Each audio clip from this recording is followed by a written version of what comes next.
Cada semana, cuando preparamos el podcast de la semana, valga la redundancia, me pongo a pensar cuál podría ser un tema interesante para que ustedes me sigan haciendo el favor de oír, porque después, cuando los aburra, pues ya van a escuchar ustedes alguna otra cosa.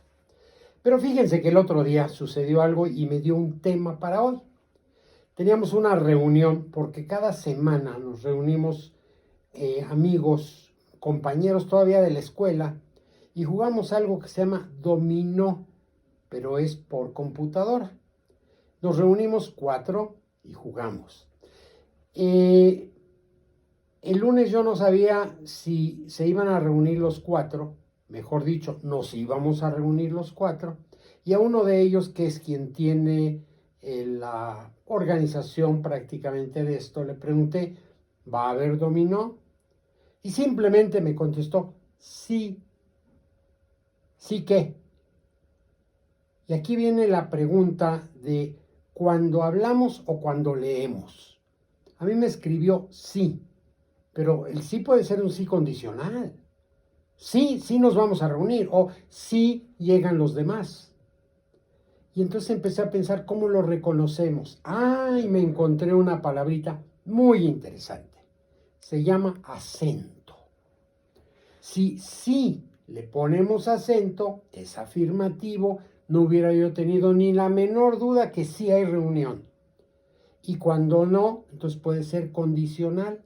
Imagínense que le preguntan a ustedes, a su novia, a quien quiera, oye, ¿quieres ser mi novia? Y ella les contesta, sí, qué padre. Pero si les contesta, sí, caray, ¿qué es la condición? Esto lo tenemos cuando lo tenemos escrito. Cuando hablamos, lo oímos, lo entendemos. Yo podría entender prácticamente la diferencia entre un sí y un sí. ¿Ok? Entonces, dije, bueno, pues ¿qué es eso del acento? Y entonces me puse a buscar y encontré lo siguiente. La palabra viene de accentus, calco del griego prosodia. Y vienen varias clasificaciones. Una, relieve en la pronunciación que se da una sílaba, distinguiéndola de las demás por una mayor intensidad, una mayor duración o un tono más alto. 2, signo ortográfico, que en algunas lenguas se escribe sobre ciertas vocales para identificar alguna particularidad fonética. 3, signo ortográfico español consistente en una rayita oblicua que baja de derecha a izquierda y que siguiendo unas reglas se escribe sobre determinadas vocales de sílabas con acento, como en cámara, útil, allá y muchas otras de las que vamos a platicar más adelante. 4, modulación de la voz, entonación. Eso es oye, qué buen acento tienes al hablar inglés. También es un uso. Quinto, conjunto de particularidades fonéticas, rítmicas y melódicas que caracterizan el habla de un país, región o ciudad. Bueno, quizás pueda parecer difícil, pero si platican ustedes con un jarocho, pues tiene un acento especial. Si platican ustedes con un yucateco, bueno, pues tiene otro acento. En fin, cada uno, pero imagínense que yo presumo de que entiendo y hablo inglés. Y cuando voy al cine veo una película de esas donde hablan pues de determinados lugares en Estados Unidos, no les entiendo nada, porque tienen un acento muy peculiar donde juntan palabras, unen palabras y a mí me dejan en veremos. Sexto, es más o menos sobre la misma base, particular energía, ritmo o entonación con el que el hablante se expresa, según su estado anímico, su propósito. Hay acento irritado, óyeme. Insinuante, óyeme. Lastimero, óyeme. Burlón, óyeme. En fin, es otro acento. Séptimo, elemento constitutivo del verso, mediante el cual se marca el ritmo destacando una sílaba sobre las inmediatas. Y octavo, es la importancia o relieve especial que se concede a determinadas ideas, palabras, hechos, fines. Poner el acento en algo con el acento en la mejora de los salarios. Fíjense, parece ser difícil de entender, pero había una revisión en un contrato colectivo de trabajo y se puso especial acento en el monto de los salarios que iban a pagar, en el monto del incremento salarial que iba. Ahí se puso acento, es decir, ahí concentraron una cierta importancia, tal como en las palabras, al caer el acento, como que toman cierta importancia. Bueno, esta fue la clasificación que me encontré, pero no bastó ahí. Resulta que ya no se habla de acento, se habla de tilde. ¿Conocen ustedes la palabra tilde? Pero yo nunca le he dicho a un amigo mío, oye, qué buen tilde tienes al hablar inglés. No, pero tilde es prácticamente la forma en que en el diccionario de la Real Academia Española se habla del uso, colocación y reglas para los acentos, o llamémoslo de ahora en adelante, tilde. Pero fíjese, no paró ahí mi sorpresa. De pronto me encuentro que hay algo que se llama la tilde diacrítica. ¿Han oído ustedes esa palabra? Yo no la había oído, pero cada vez que hago un podcast aprendo con ustedes algo nuevo. Miren, la tilde diacrítica es aquella que sirve para diferenciar palabras que por lo demás se escriben igual. Esto ocurre, por ejemplo, con pares, preposición, de como preposición, o de como verbo, o él como artículo, o él como pronombre. Y entonces la diferenciación viene con el acento diacrítico. Ejemplos. Millones de familias viven en crisis permanente. Pero el objetivo de estos premios es que el premiado dé prestigio al premio y no al revés. Vean ustedes la misma palabra utilizando el acento diacrítico, la tilde diacrítica y la no diacrítica. El padre vivía en casa de Pilar. El padre no lleva acento. Él la observaba. Sí lleva acento. No basta con que haya dos palabras se escriban igual, pero tienen significado diferente. Para que se eche mano de la tilde diacrítica, es necesario, además, de que sea tónica la sílaba donde la vamos a colocar y la otra no lo sea. Pues yo no paré ahí y entonces dije, bueno, yo quiero aprender un poquito más sobre ortografía. Y me fui con mi amiguito, ya lo conocen, se llama Google. Y ahí empecé a buscar y encontré que, por ejemplo, hay tips para mejorar la ortografía. Parece muy simple, pero así está escrito y dice, ¿quieres mejorar tu ortografía? Lee mucho. Aprende a buscar en el diccionario. Estudia las normas básicas de la ortografía. Revisa las faltas más comunes. Haz una lista de los errores que cometes. Utiliza bien los signos ortográficos. Practica haciendo dictados. Repite las palabras que hayas cometido errores. Escribe mucho. Usa los recursos tecnológicos. Esto lo escribió una institución ese es de Colombia. A mí me parecen muy sencillos, muy elementales, pero tienen su fundamento. Y si quieren vamos a revisar algunas de ellas. Cuando algo no entendieron ustedes, buscan en el diccionario y ahí sabrán cómo se escribe. Las normas básicas, de eso vamos a platicar porque hay todo un libro que yo no conocía, pero ahora ya conozco y ayer hasta la 1 de la mañana pasé leyéndolo. Revisa las faltas más comunes. Vuélvete crítico según cómo hables. Empieza a criticar. Revisa, haz una lista de los errores que cometes. Eso siempre es bueno Cuando cometes un error, regresa sobre ellos, escríbelos y entiéndelos. Eso ayudará a que no los vuelvas a cometer. Este de los signos ortográficos. Lo vamos a platicar. Haz dictados. Repite las palabras donde hay errores. Además, escribe mucho. Y cada vez que estés escribiendo y te encuentres una palabra donde tengas dudas, te regresas a la punto número 1, búscalo en el diccionario. Usa recursos tecnológicos. Pues bien, ¿qué encontré en un curso de ortografía básica de la lengua española? Lo primero que me entero y que me causó una frustración, cuando yo iba a la escuela hace ya algunos ayeres, una de las materias que más me gustaba era precisamente la lengua española y en eso el tema de la ortografía. Y me volví bastante estudioso de cómo se debía escribir. ¿Y qué creen? En el 2010, la Real Academia Española cambia las reglas para el uso de los signos ortográficos. Vamos a ver, por ejemplo, qué cambios hicieron.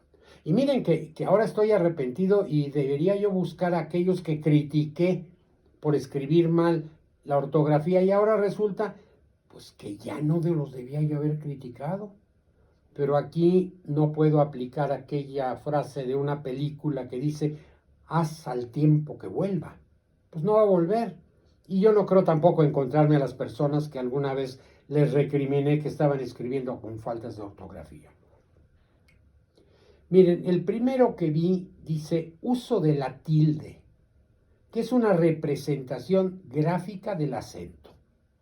Pero hay acento prosódico también. Este cambia el relieve al percibir las palabras. No todas las palabras llevan sílaba tónica.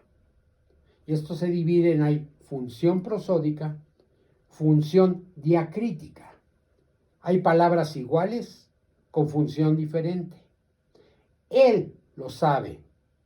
Pásame el peine. Tú eres buena. No llegaste tú a la reunión.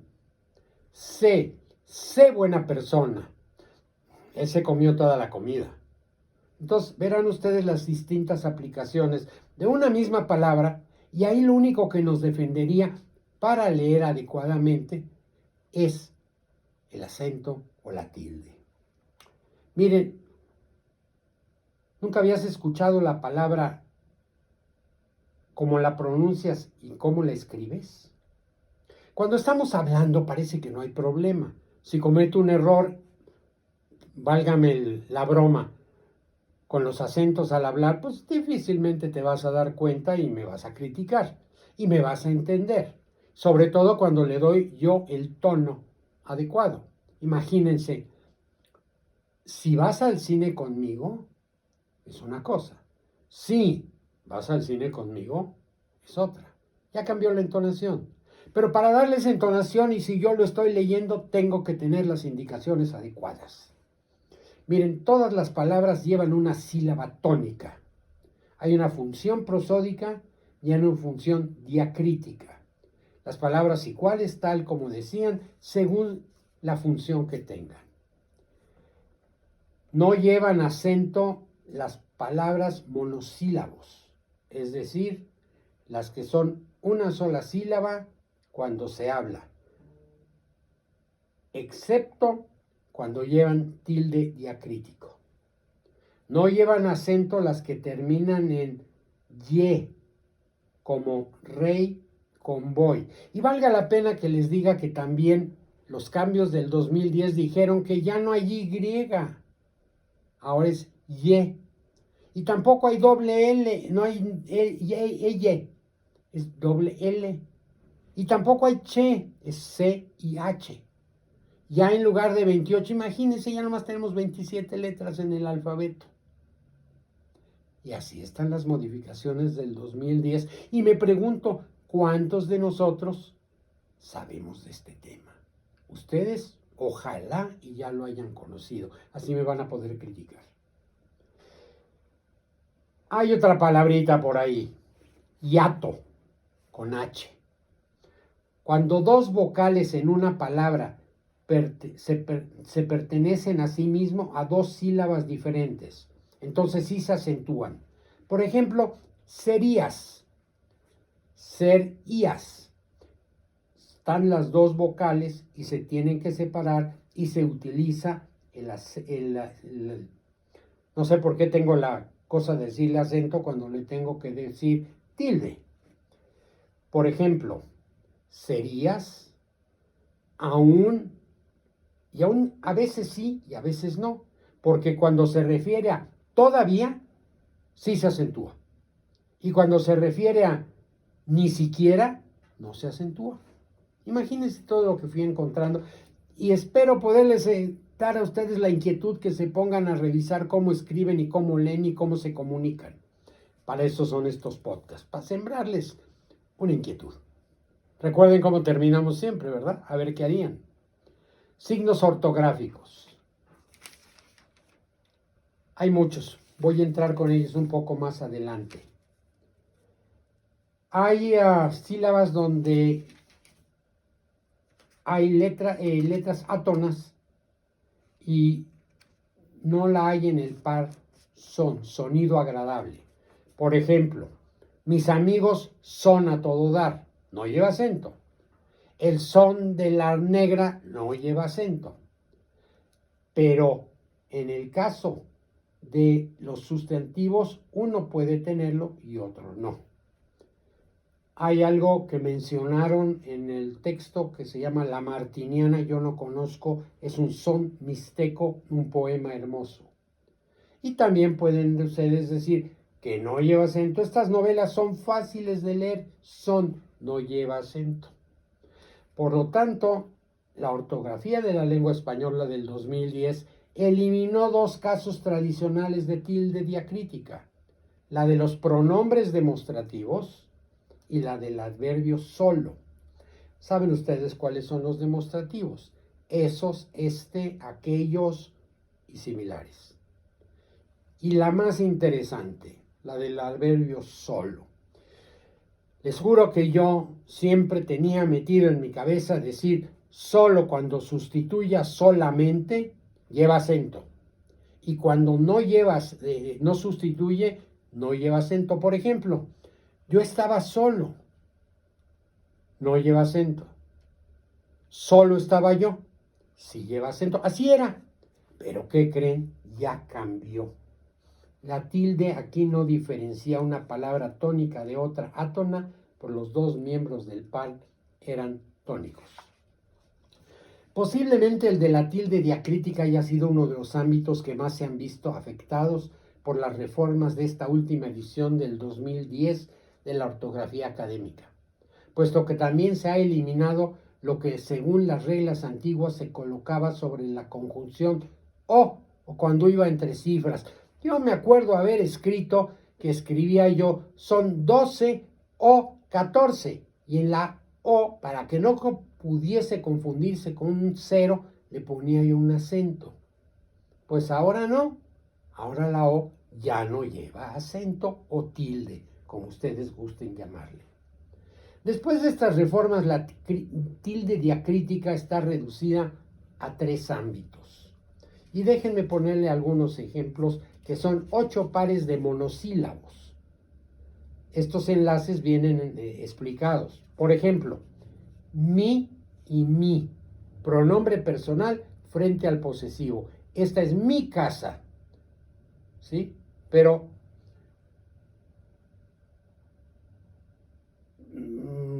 quiero pensar otro mi, te enfrentaste a mí, no lo lleva.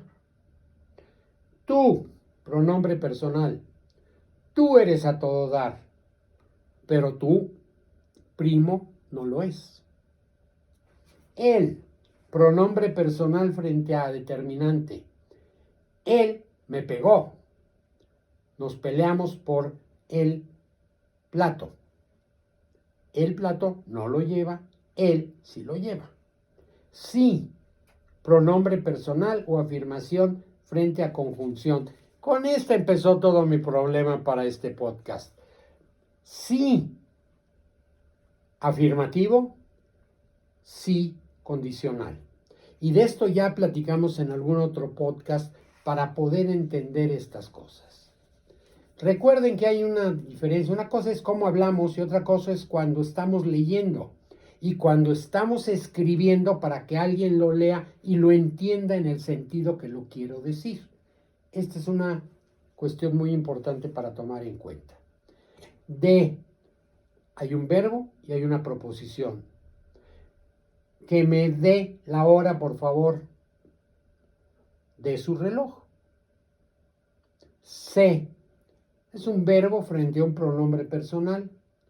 Yo sé que me quieres mucho y se te nota. Más, comparativo de superioridad frente a una conjunción. Mientras me asomo más a la ventana, más riesgo tengo de caerme. Ahora hay otras interrogativas también dentro de este tema. ¿Qué? ¿Cuál? ¿Quién? ¿Cómo? ¿Cuánto? ¿Cuál?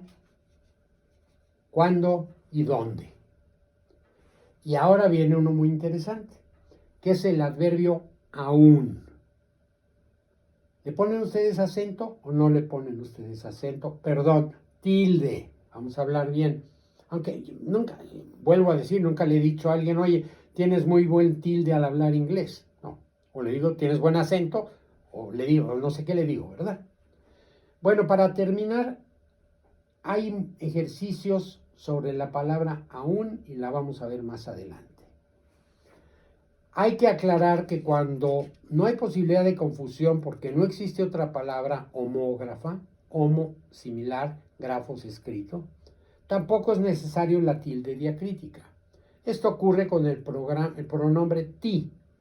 Muchos escriben erróneamente con tilde por analogía en mi y sí, pero en ti no lleva tilde. Hay un señor Roberto Rey Agudo que nos dice lo siguiente, esto me llamó la atención. Tengo acento, y tú también. Soy un inmigrante que ha pasado casi tanto tiempo en Estados Unidos como mi país de origen, España. También soy el director de los programas de español y portugués en la Universidad de Dartmouth.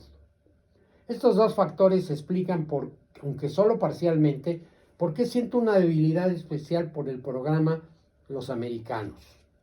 Un matrimonio de agentes encubiertos que vive en Washington. Es imposible que sea el único que vio con buenos ojos que los nominaran al Emmy. Lo que me interesa como lingüista es que los Jennings son, como lo dice el primer episodio, espías súper secretos que viven en la casa de al lado y hablan mejor inglés que nosotros.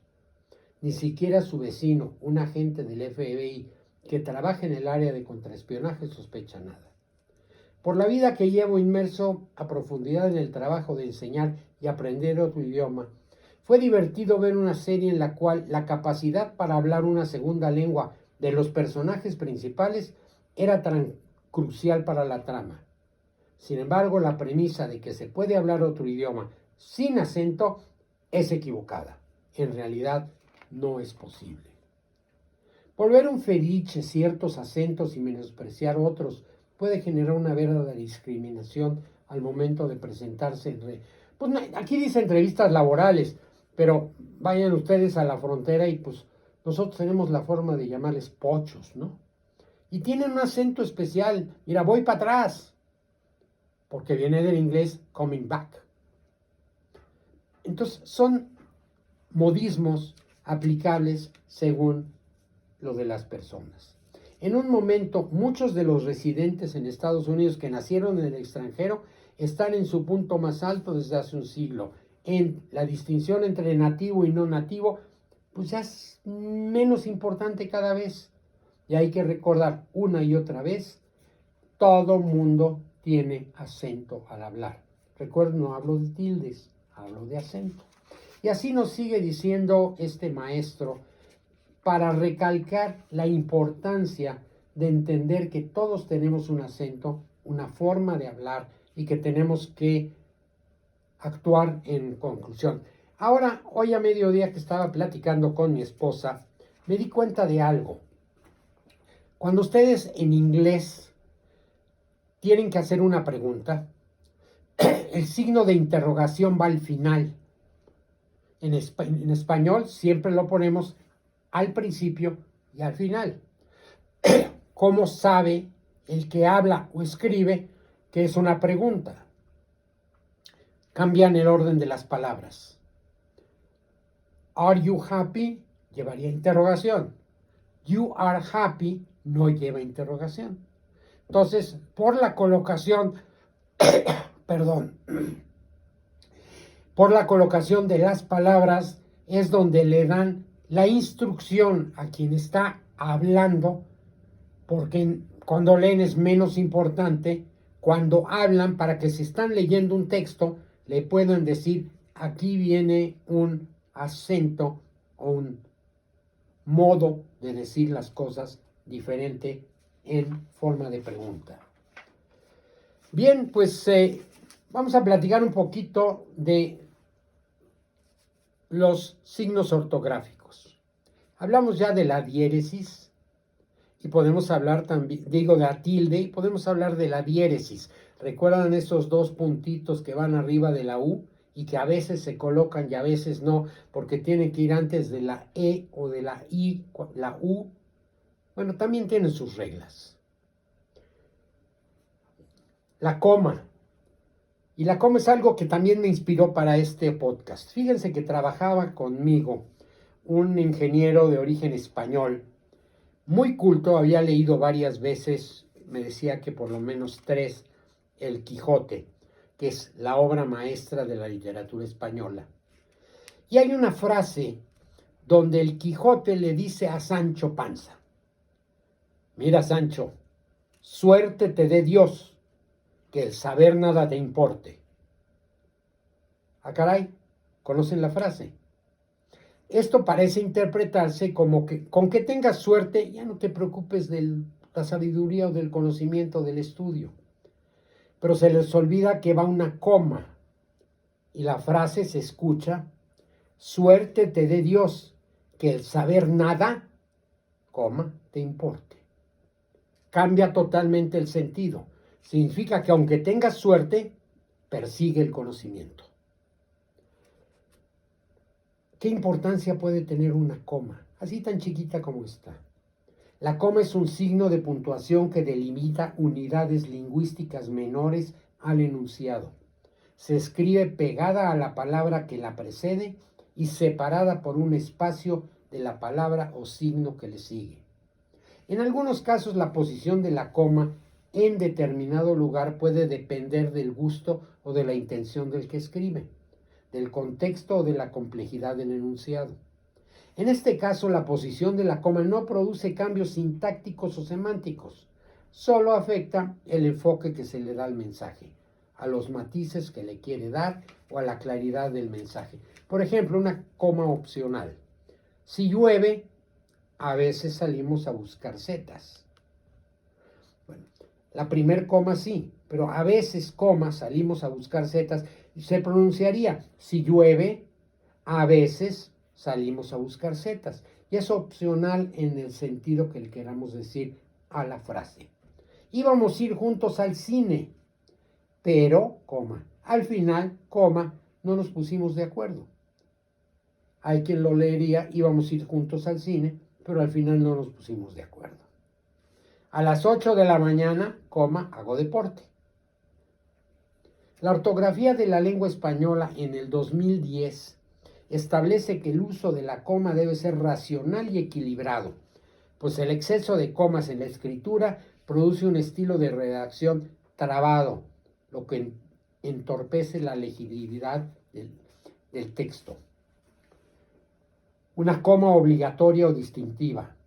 Miren, a veces la presencia o ausencia de la coma sirve para distinguir entre sentidos posibles de un mismo enunciado y suele modificar las relaciones sintácticas. Vean un ejemplo. Lo hizo, coma, lamentablemente. La presencia de la coma ayuda a interpretar que lamentamos que hiciera algo. Porque si le hemos corrido, lo hizo lamentablemente, cambia todo el sentido. La ausencia de la coma cambia cómo queremos que se nos entiende lo que estamos diciendo. Como se puede observar, este uso de la coma en estos casos difiere. Por lo tanto, es muy importante considerar que la coma ayuda a aclarar dependencias de las unidades sintácticas. Pero no siempre las ambigüedades pueden solucionar con el empleo de la coma distintiva. Habrá ocasiones en que en lugar de usar una coma, pues hay que cambiar la redacción. Recuerda, la coma no se utiliza para marcar o señalar pausas en los enunciados. Sirve, como vimos en el párrafo anterior, para distinguir un significado de otro o para evitar antigüedades. Además, el empleo irracional y desequilibrado de la coma produce un estilo de redacción trabado, lo cual afecta la legitimidad de un texto. Podría yo hablarles también un buen rato de la que es la tilde diacrítica, que se aplica principalmente en monosílabos, tal como el, aún y que. Aquí les voy a decir, dice, el oído siempre es un buen aliado para la correcta acentuación de las palabras que se escriben igual o de forma parecida, pero que tienen diferentes significados. Si no se tiene un buen oído, mejor será la distinción por categoría gramatical y algunos trucos mnemotécnicos, ya que sabiendo que las notas musicales no se acentúan, do, re, mi, fa, sol, la, si, y que los nombres de las letras tampoco se acentúan, la B, la C, la D, la H, la J. Y que más siempre se acentúa, salvo cuando se puede sustituir por pero, que nos quitamos más de un quebradero de cabeza. ¿Alguien ha dudado sobre cómo se escribían algunas de estas letras como la K, la Q o la X? ¿Cómo serían sus plurales? Cas, caes, cus, cues, pes o pes. Las primeras son opciones correctas. Hay otras excepciones como las palabras tónicas. Di qué quieres comer, si lleva acento. Di un abrazo a mi primo, no lleva acento. Fue al cine, no lleva acento. Fue un villano. El vino muy rápido, sí lleva acento. El vino está muy dulce, no lleva acento. Di lo que pidieron, di esto. Espero que con esto se les levante, también se les presente la inquietud de ponerse a leer cómo debemos escribir y cómo debemos hablar. Miren, hay monosílabos sin tilde y con tilde. El, cuando es artículo, no lleva acento. Cuando es pronombre personal, sí lleva acento. En la primera, el niño es rubio. En la segunda, él es tímido. Tú, posesivo. Tu coche es verde, no lleva. Tú, pronombre personal. Tú siempre dices la verdad. Mi coche es verde.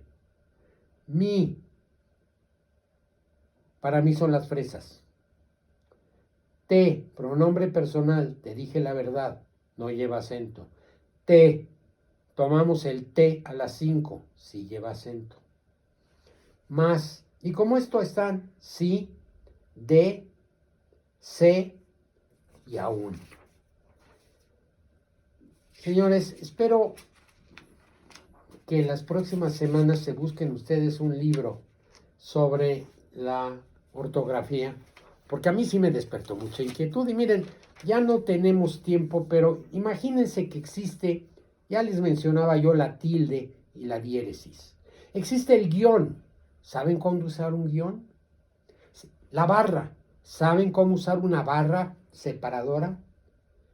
apóstrofo, que yo pensé que era apóstrofe, pero me encontré que se llama apóstrofo. ¿Y el punto? ¿Cuándo usan punto? ¿Cuándo usan punto y coma? ¿Cuándo usan coma? ¿Cuándo usan dos puntos? ¿Cuándo y cómo se usan los paréntesis? ¿Cómo se usan los corchetes? ¿Y las rayas? ¿Y las comillas? Todos estos signos son interesantes. Y agréguenle ustedes signos de interrogación, signos de exclamación, puntos suspensivos. ¿Verdad que está complicado para que escribamos bien? Pero cuando escribimos tenemos que pensar que alguien lo va a leer y ese alguien nos tiene que entender. Pero este podcast se llama ¿y usted qué haría? Así es que imagínense nuevamente, tienen que contratar una secretaria y la empresa es muy quisquillosa en cuanto a su forma de comunicarse por escrito con las demás empresas y personas. Ustedes le preguntan a la secretaria que está solicitando el puesto si maneja bien la ortografía del idioma español. Si les dice que sí, háganle estas preguntas de lo que vimos ahora. Y si les dice, pues no sé, tendrán